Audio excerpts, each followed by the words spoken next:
where do you think the challenges still lie? Is it in the infrastructure, the policy, and the sheer investment? Well, yeah, first of all, of course, we all have to, let's say, embrace the change, and then the innovation curve. Yeah, they have the innovators and the first movers, etc. And not everyone moves at the same pace. I mean, that's sort of a, let's say, broad issue. But of course, the infrastructure is still very thin. Even though many initiatives have started, and lots of stations are, for instance, available in Germany, in California, and now in the Netherlands, in Japan, but it's still thin, especially if you look at from let's say, a layman's user perspective.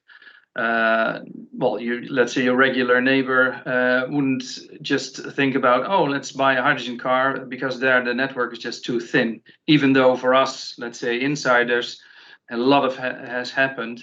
But a doubling every year, if you come from one, you double it to two, you double it to four, you see it's going fast, but it's still not visible for many of us. So I think that's really relevant. And I think we also see that, let's say, limitations of the just battery electric solutions are beginning to surface, and people get more eye for, the requirements that are there in if you look at infrastructure.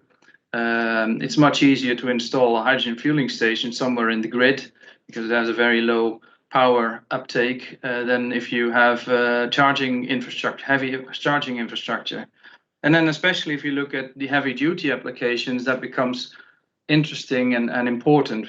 It's not really about passenger cars, although that's what most people see, but our transport is mainly around, shipping trucks and ships. And not surprised that Craig is also here to speak heavy duty application, because that's where the music plays with regard to large energy consumption and impact.